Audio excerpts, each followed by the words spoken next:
Now let us discuss about the commutative law.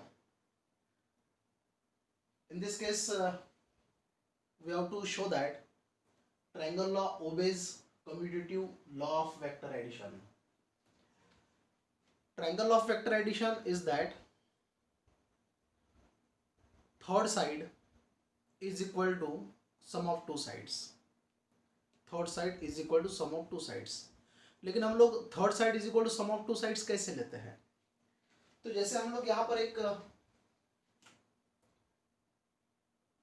Point ले रहे हैं, let us consider this is point O, और यहां से एक वेक्टर ड्रॉ किया जा रहा है.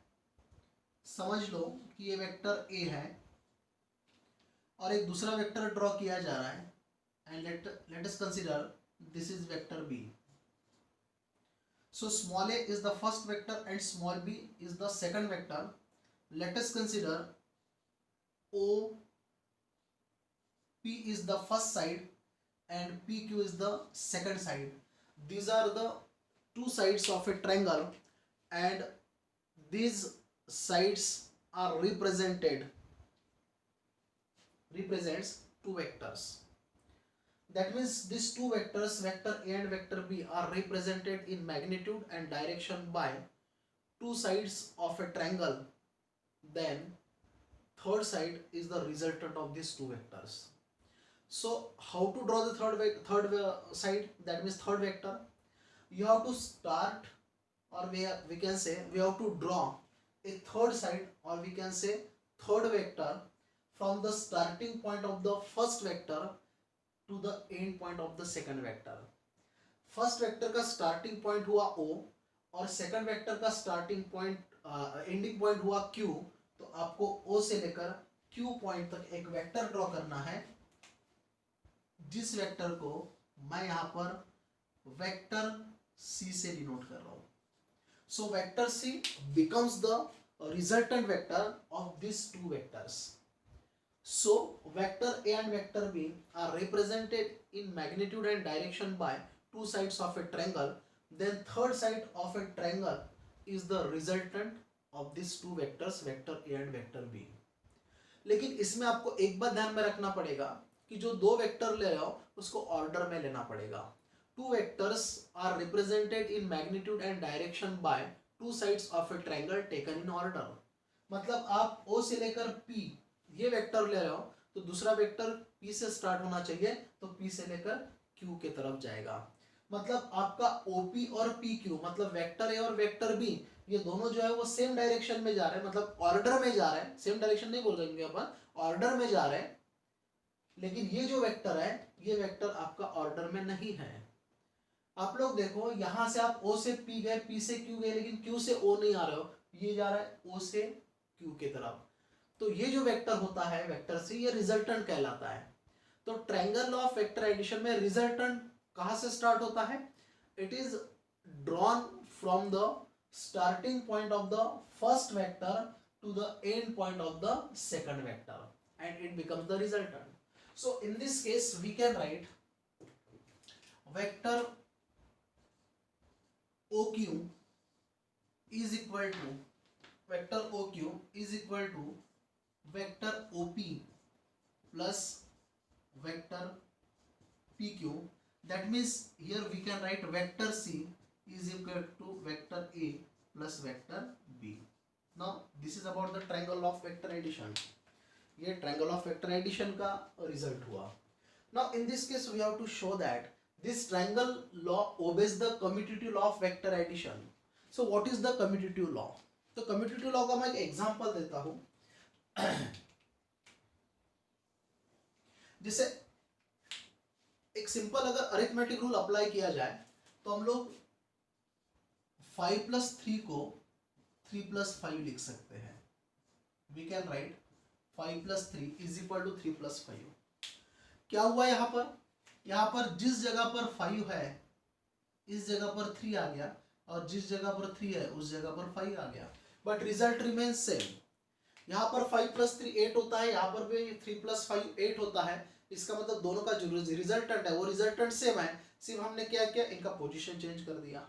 जहाँ पर 5 था वहां पर 3 ला लिया, और जहाँ पर 3 था वहां पर 5 ला लिया. बस ये काम किया। इसी को हम लोग यहाँ पर कहते हैं commutative law. It is called as the commutative law. इसका मतलब मैं अगर समझ लो यहाँ पर वेक्टर ए लेता हूँ और सेकंड वेक्टर बी लेता हूँ, तो डेफिनेटली यहाँ पर मुझे मिलना चाहिए vector B plus vector A, and this is called as the commutative law. तो अगर हम यहाँ पर प्रूफ करके बता रहे हैं कि vector A plus vector B is equal to vector B plus vector A होता है, तो इसका मतलब हम लोग यहाँ पर कह सकते हैं कि जो ट्रायंगल लॉ है वो कम्यूटेटिव लॉ को ओबे करता है, commutative law of vector addition को ओबे करता है। तो वो हम लोग यहाँ पर प्रूफ करके बताएंगे। तो उसके लिए हमें यहाँ पर यूज करना पड़ेगा triangle law.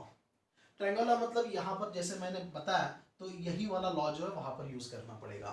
So for that let us take two vectors. यहाँ पर हम लोग दो वेक्टर लेंगे। जैसे ये स्टार्टिंग पॉइंट हो गया ओ,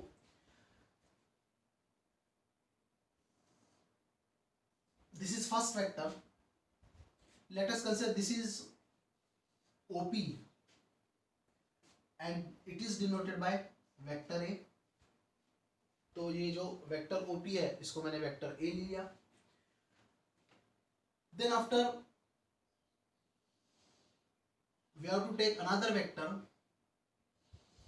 vector Q. Let us consider this is vector B.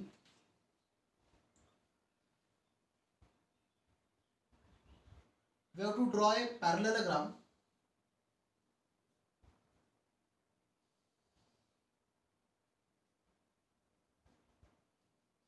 This is OR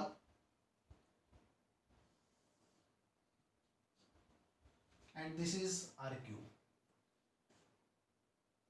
ये वेक्टर A है तो डेफिनेटली ये वेक्टर A होगा, ये वेक्टर B है तो ये भी वेक्टर B होगा। Now this is the geometrical representation. ये geometrical representation हुआ। तो हमने यहाँ पर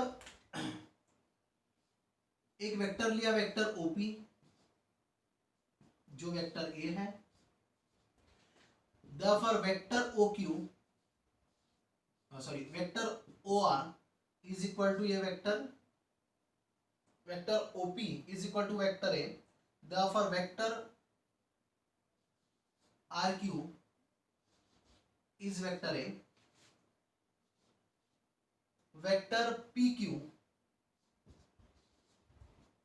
is vector B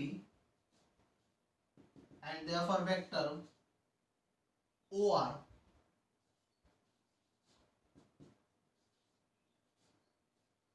is vector B.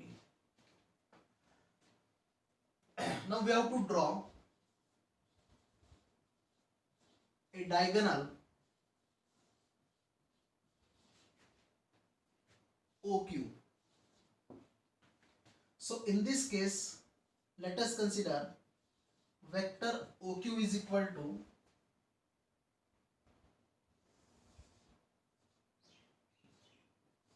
vector C. With the help of this geometrical representation, we have to prove vector A plus vector B is equal to vector B plus vector A. So let us use the triangle of vector addition. तो इसमें आपको दो triangle दिख रहे हैं, एक triangle दिख रहा है OPQ और दूसरा ट्रायंगल दिख रहा है ORQ. In triangle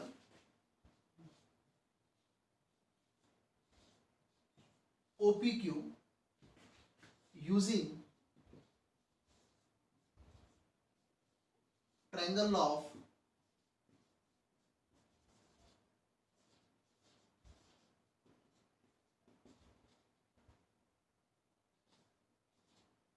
vector addition, triangle of vector addition, OP and PQ are in order और O से लेकर जो Q है वो बन जाएगा यहाँ का resultant, and therefore we can write vector OQ is equal to vector OP plus vector PQ, and this can be written as vector C is equal to vector A plus vector B, and this is equation number 1. तो ये आपका equation number 1 हो जाएगा। ये O Q जो है वो vector C हो गया, ओपी जो है वो वेक्टर ए हो गया, और पी क्यू जो है वो वेक्टर बी हो गया। तो आपका इक्वेशन नंबर 1 बन गया। तो यहाँ पर हमने ट्रायंगल ऑफ वेक्टर एडिशन का यूज किया। तो जैसे आपने ये ट्रायंगल लिया वैसा ये वाला ट्रायंगल भी लो। In triangle O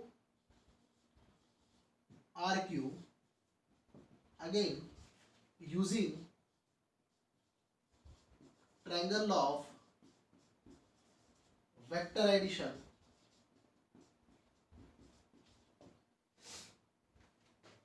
vector OQ is equal to vector OR plus vector RQ. So vector C is equal to OR is vector B plus RQ is vector A, and this is equation number 2. आप लोग इस triangle में देखो तो इसमें OR और RQ जो है वो सेम ऑर्डर में है, ये दोनों सेम ऑर्डर में है, और दोनों सेम ऑर्डर में होने के कारण इन दोनों का यहाँ पर एडिशन होगा, और ये वाला जो वेक्टर होगा ये यहाँ का रिजल्टेंट कहलाएगा. So it becomes vector C is equal to vector B plus vector A. Now from equation 1 and 2, from equation 1 and equation 2 we get, अब इक्वेशन 1 और इक्वेशन 2 को अगर देखोगे तो लेफ्ट हैंड साइड इक्वल है, तो लेफ्ट हैंड साइड इक्वल तो right hand side equal हो जाएगा, and hence you will get vector A plus vector B is equal to vector B plus vector C, and now this is called as the commutative law. इसी को हम लोग यहाँ पर commutative law कहते हैं. तो इस प्रकार से हम लोग ट्रायंगल ऑफ वेक्टर एडिशन का यूज करके कम्यूटेटिव लॉ को प्रूफ कर सकते हैं. इसका मतलब यहाँ पर हम लोग ये कह सकते हैं कि ट्रायंगल लॉ जो है वो कम्यूटेटिव लॉ को ओबे करता है. That means triangle law obeys the commutative law of vector addition. जैसे यहाँ पर ये कम्यूटेटिव लॉ को ओबे करता है उसी प्रकार से ये एसोसिएटिव लॉ को भी ओबे करता है. It also obeys the associative law. Now what is the associative law? Associative law हम किस प्रकार से यहाँ पर बताएंगे? तो इसके लिए भी हम लोग यहाँ पर ट्रायंगल ऑफ वेक्टर एडिशन का यूज करेंगे. We have to use the triangle of vector addition.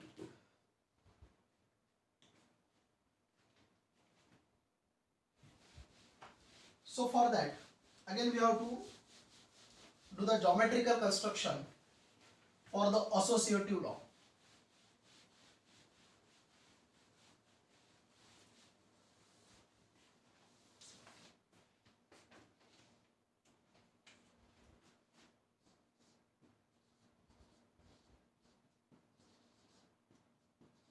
Associative law.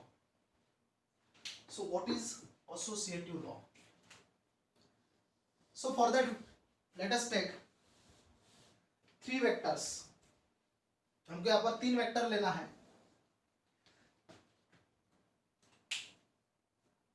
एक होगा वेक्टर A, सेकंड होगा वेक्टर B, और थर्ड होगा vector C. This can be written as vector A plus vector B, and this is vector C. किस प्रकार से लिखा गया वो देखो. Vector A plus vector B plus vector C, and this is equal to vector A plus vector B plus vector C. मतलब पहले bracket में B और C था, अब ब्रैकेट में A और B है. B इन दोनों के लिए कॉमन रहा. A पहले ब्रैकेट के बाहर था, अब A ब्रैकेट के अंदर है. C पहले ब्रैकेट के अंदर था, अब वो ब्रैकेट के बाहर है. मतलब एक एग्जांपल लिया जाए, अरिथमेटिक तरीके से अगर बोला जाए तो जैसे 2 प्लस 3 प्लस 5, इसको हम लोग 2 प्लस 3 प्लस 5 लिख सकते हैं. Result remain same. यहाँ पर 10 आएगा, यहाँ पर भी 10 आएगा. Result remains same. There is no change in the resultant. That means in this case we can write 2 plus in bracket 3 plus 5 is equal to in bracket 2 + 3 ब्रैकेट क्लोज होगा, +5 जो है वो बाहर आ जाएगा, and this is called as the associative law. That means in this case we have to prove vector a plus vector b plus vector c is equal to vector a plus vector b plus vector c. So now we have to use the triangle law to prove the vector a plus in bracket vector b plus vector c bracket close that is equal to bracket vector a plus vector b bracket close plus vector c. So again for that we have to use three vectors. Now we have to use the three vectors. Commutative law में हमने दो vector का use किया था, associative law में यहाँ पर हम लोग तीन वेक्टर का यूज करेंगे. Geometrical construction is that let us consider point O. Initial point is O. First vector, it is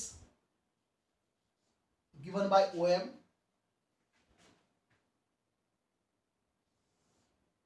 Second vector is given by MN. And third vector is given by NQ. These three vectors are taken in order: vector A, vector B, and vector C. All these three vectors are taken in order. Commutative law में हमने दो vector को order में लिया था, यहाँ पर हमको तीन वेक्टर को ऑर्डर में लेना है, वेक्टर ए, वेक्टर बी और vector C. So OM, vector OM is equal to vector A, vector MN is equal to vector B and vector NQ is equal to vector C. इस प्रकार से तीन vector हो गए. Now let us draw a fourth vector and this fourth vector is OQ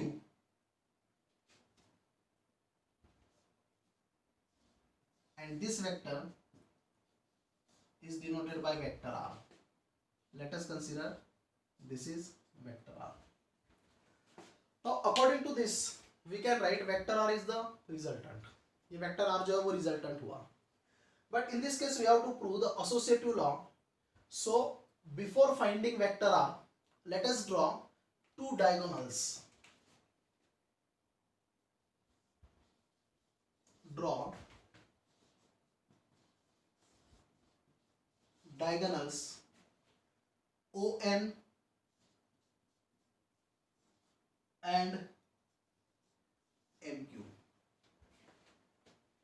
So it becomes vector ON and it becomes vector MQ. तो एक जो diagonal है वो बन गया ON और दूसरा डायगोनल जो है वो बन गया MQ.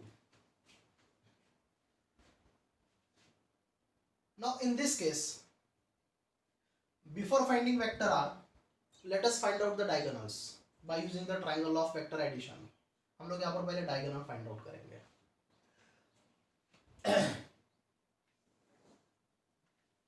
तो हम पहला डायगोनल ले रहे हैं यहाँ पर ON.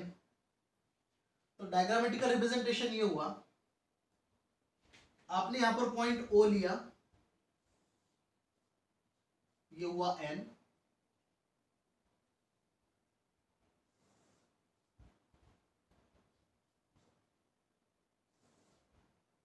this is OM and it becomes MN. तो आपने यहां पर लिया OMN. तो O से लेकर M,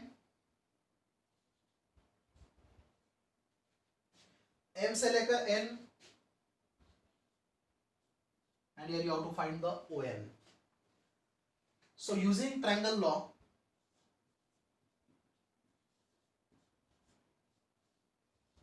of vector addition, this OM, vector OM becomes resultant vector OM plus vector MN तो आपको यहाँ पर मिलेगा vector O N is equal to vector A plus vector B and hence this is vector A plus vector B.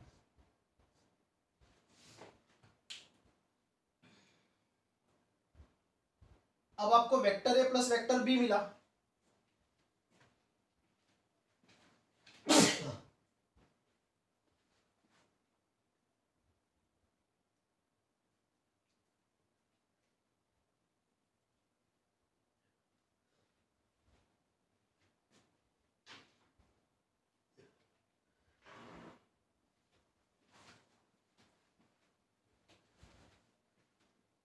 तो vector A plus vector B मिला। तो इसी थोड़ी देर के लिए मैं यहां से इसको हटा रहा हूं। इसी vector A plus vector B का यूज करके ट्रायंगल ओ एन क्यू में ट्रायंगल ऑफ वेक्टर एडिशन का यूज करेंगे। Now using triangle law of vector addition, किस ट्रायंगल में हम लोग यहां पर ट्रायंगल ले रहे हैं ओ एन क्यू। यहां पर जो ट्रायंगल लिया था वो ट्रायंगल था O M N, O M N, ये ट्रायंगल था। इस प्रकार से हम लोग दो ट्रायंगल ले रहे हैं और उन दोनों ट्रायंगल में हम लोग वेक्टर आर को फाइंड आउट करेंगे। Now this O N and N Q are in order. आप लोग देख लो, इसको ऑर्डर में है, मतलब यहां पर पॉइंट आपका ओ है, यहां से आपका ये एन हो गया और फिर आया ये क्यू और आपने इस प्रकार से यहां पर वेक्टर आर लिखा हुआ है। अभी हमने फाइंड आउट किया ये vector A plus vector B और ये ऑलरेडी आपका दिया हुआ है vector C. Now in this triangle this ON and NQ are taken in order, तो ये ऑर्डर में है और ये OR जो है वो रिजल्टेंट बनेगा and hence vector OQ, this is OQ, vector ON plus vector NQ। तो vector OQ is vector R, vector O N जो हमने अभी फाइंड आउट किया है vector A plus vector B और एन क्यू जो है वो वेक्टर सी हो गया and this is equation number 1। ये आपका इक्वेशन नंबर 1 हो गया। तो जिस प्रकार से आपने यहां पर vector R equal to vector A plus vector B plus vector C find out किया, उसके लिए आपने जो ट्रायंगल लिए वो ओ एम एन और दूसरा ट्रायंगल आपने लिया O N Q. In the similar manner let us take the diagonal O diagonal M Q और इस डायगोनल को लेकर हम लोग यहां पर उसी प्रकार से वेक्टर आर फाइंड आउट करेंगे जैसे हमने यहाँ पर vector R equal to vector A plus vector B, ये ब्रैकेट में प्लस वेक्टर सी, ये फाइंड आउट किया। उसी प्रकार से हम लोग यहाँ पर भी वैसा ही रिजल्ट फाइंड आउट करेंगे, वेक्टर आर फाइंड आउट करेंगे। सो इन दिस केस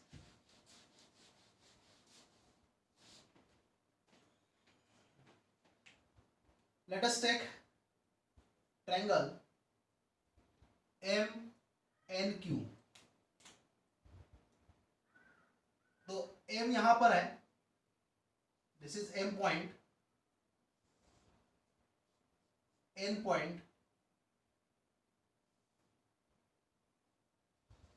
ये क्यू पॉइंट हो गया।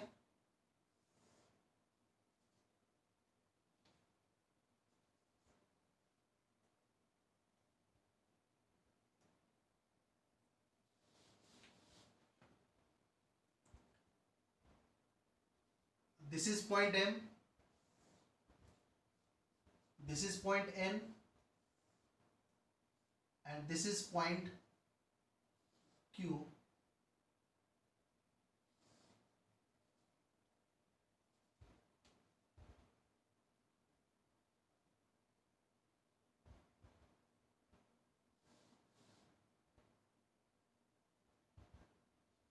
M point,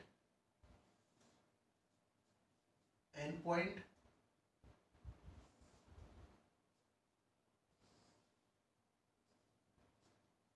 ये आपका हो गया Q पॉइंट।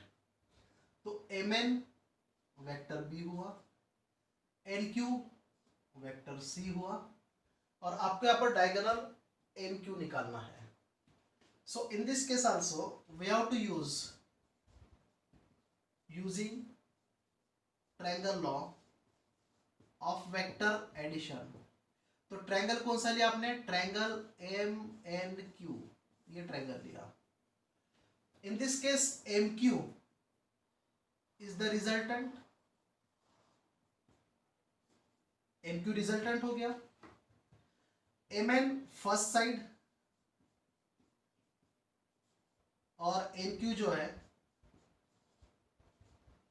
सेकंड साइड हो गया, NQ सेकंड साइड हुआ।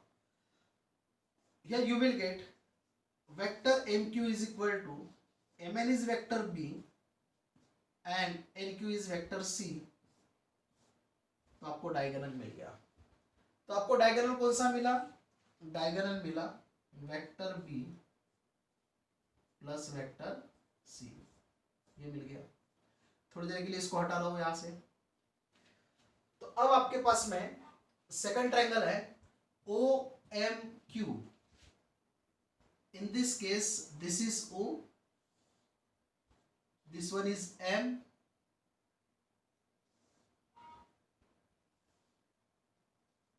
this is Q, और ये बन गया आपका रिजल्टेंट वेक्टर R। तो आपने अभी OM जो है वो A लिखा हुआ है, MQ आपने फाइंड आउट किया था वेक्टर B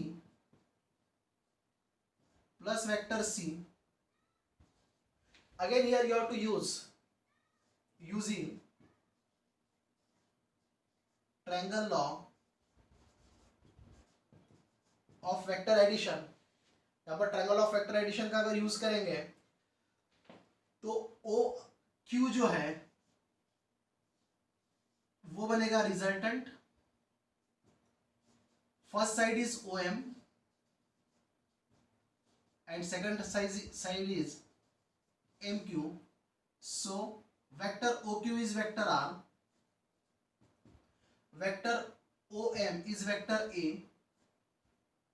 and MQ जो आपने फाइंड आउट किया vector B plus vector C, and this is equation number 2, और ये वो आपका equation number 2। Now in this case first equation is vector R equal to in bracket vector A plus vector B bracket close plus vector C, and equation number 2 is vector R equal to vector A plus in bracket vector B plus vector C bracket close. So from equation 1 and 2 now from equation 1 and 2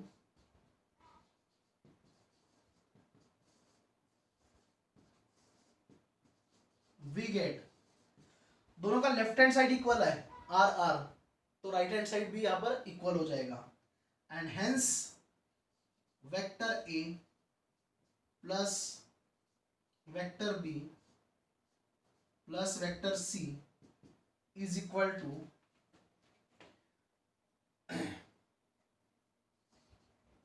vector A plus vector B plus vector C, and this is the associative law of vector addition.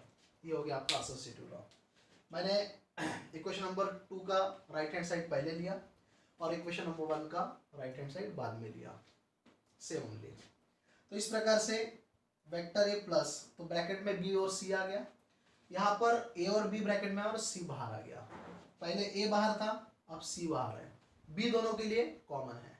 तो ये जो result है, ये result आपका associative law का होता है। तो इस प्रकार से हमने यहाँ पर ट्रायंगल लॉ का यूज करके एसोसिएटिव लॉ को प्रूफ किया।